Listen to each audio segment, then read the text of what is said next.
they find it easier when I share something, because sometimes people will be watching.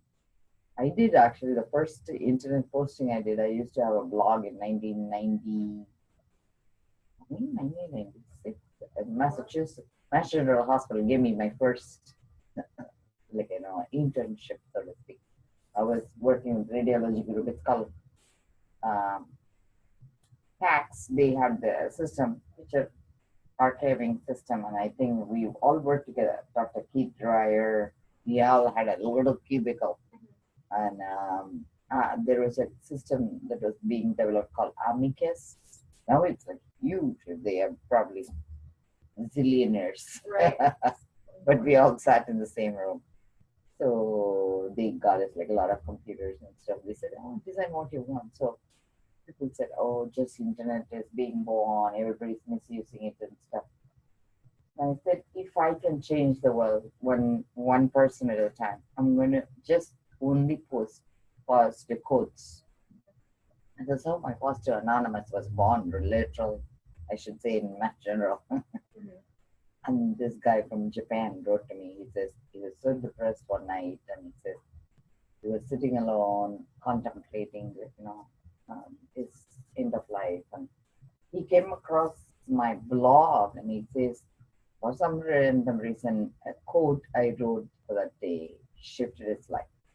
And he says he felt so healed. And he said, I'm making a promise to myself, if I ever visit Massachusetts, I'm going to come see you. Cool. And I said, that's so sweet. So sometimes I feel we don't even know who we are Right. touching. Yeah. So that's what I'm saying.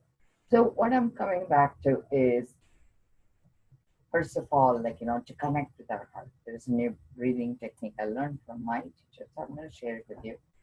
So this is to reconnect with our heart, because sometimes we're so closed, we don't even feel. We refuse to feel because it's so painful.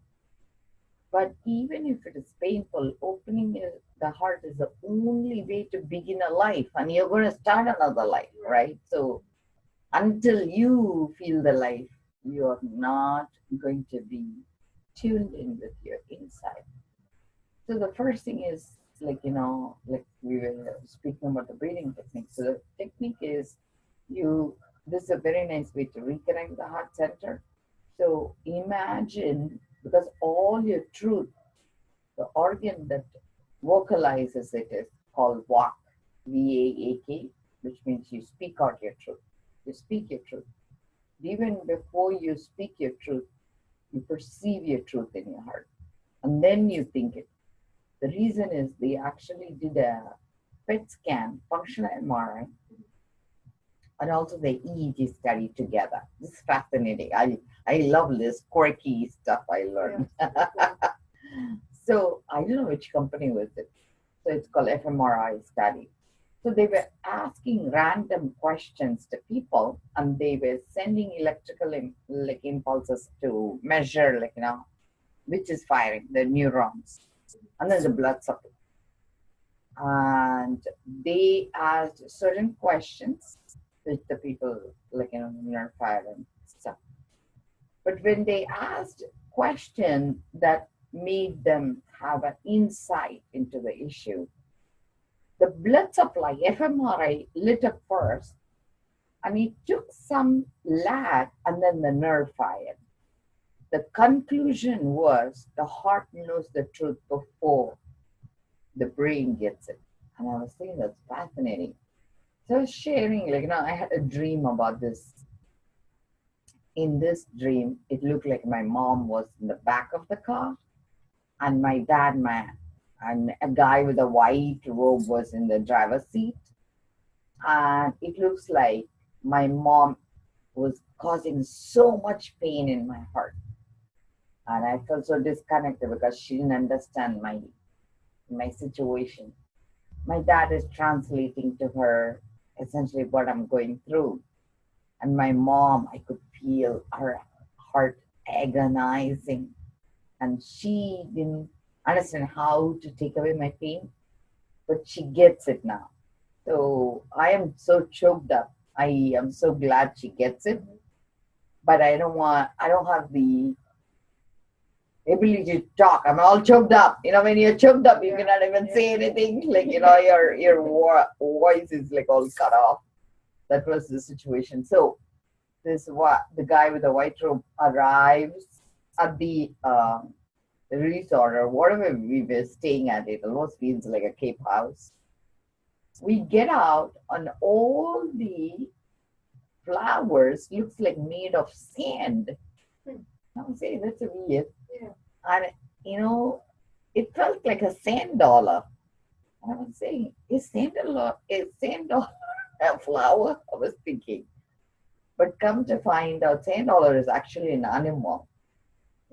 And the weird way they group themselves is, if in case there is danger, they will actually give a piece of themselves and they'll make babies and they'll die.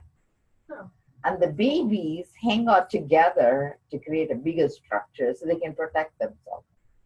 And each section in the sand dollar is a unique small self of themselves. They can recreate themselves. So like there are so many spiritual truths about, and sand dollar, interestingly, is a spiritual animal, right? Like, have you heard about that? No, I think that's cool. Yeah, you read up about sand dollar. There is like a lot of like scripture. The girls like finding them on the beach. That's why I like to see them. And interestingly, last week they had sand sculpture competition in Hampton Beach. Yeah. So like all is falling into place for me. So I woke up and then I told my husband, and my tears started flowing, and I woke up. So I went and told my husband, I said, I had the strangest dream, and for some reason I felt healed and I was crying. So he says, honey, sweetest dream are the one the mind cannot fathom, but heart gets it. So I wrote a poem about it. Sweetest dream are the ones that the mind cannot understand, but the heart gets it. And I have it in my personal, but just talk it is.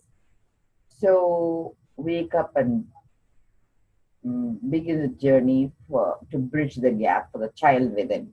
That's the essence of my poem. I had the little rhyme to it. But he's healed me in so many spaces.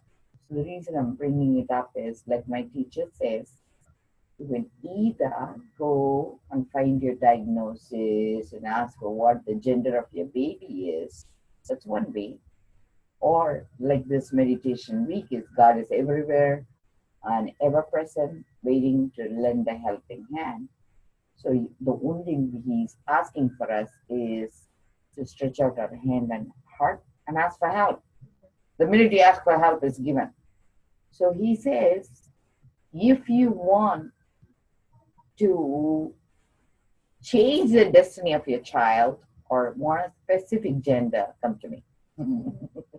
So I'm like saying, oh wow, what a blessing, So I think you're already healed just by even hearing this, because I think there was a reason I had to say this to you.